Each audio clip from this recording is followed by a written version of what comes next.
Whenever we hear about the sprint factory, Jamaica usually comes to mind, and rightly so, given the number of elite sprinters that have emerged from the country since the likes of George Roden in 1948.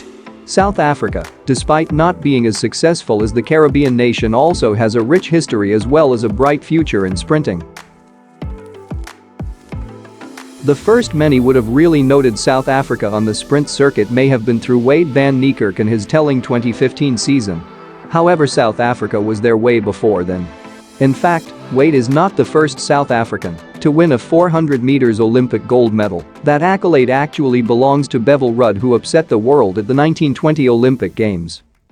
South Africa's first Olympic gold in the sprints came in the fourth edition of the Games when Reggie Walker won the 100 meters, defeating pre-event favorite Robert Kerr of Canada.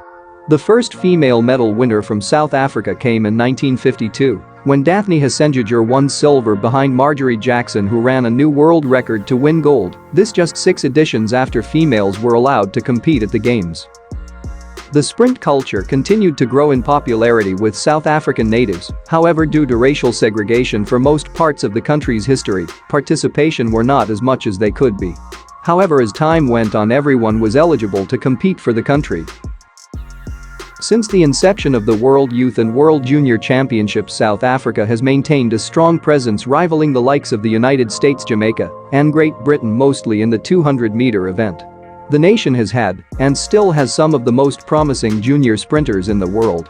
The likes of Laliso Leotlela, who is the third fastest youth over the 100 meters with a time of 10.20 seconds, Heidi Sayerling, former female world junior champion in the 200 meters, Clarence Munyai, who currently holds the national record in the 200 meters, and the juniors world best in the 300 meters in a time of 31.61.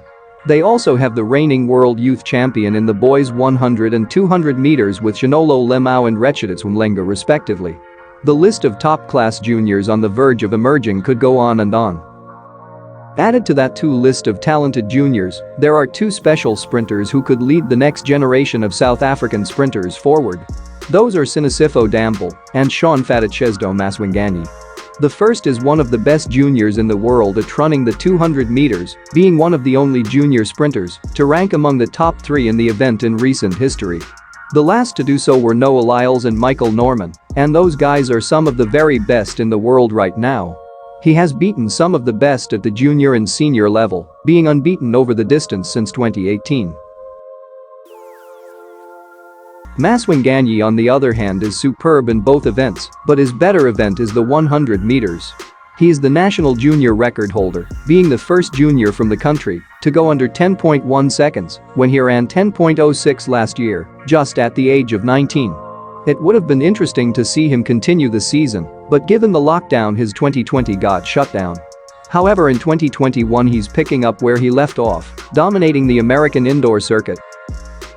Sure, the country might not hold a glamorous position in the world of sprinting as the USA or Jamaica, but with the likes of Akani Simbine, Wade van Niekerk, and Caster Semenya as the country's most valued athletes, it's almost certain that with the talent of the younger generation, that they will be ready to step up as soon as these athletes step away from the sport.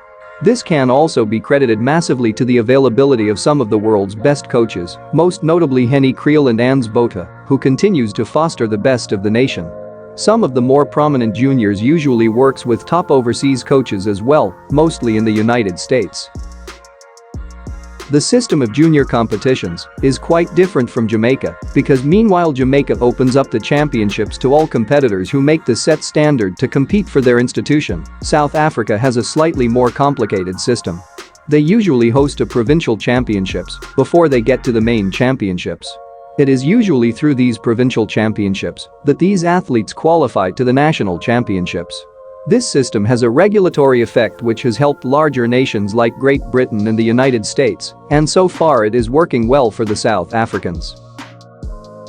So with the 2021 season on the way, be sure to look out for new and exciting prospects from the country, and not only 2021, but anytime in the future, because from what we have seen in the past and the ongoing systematic improvements, South Africa could one day be on top of the sprinting world.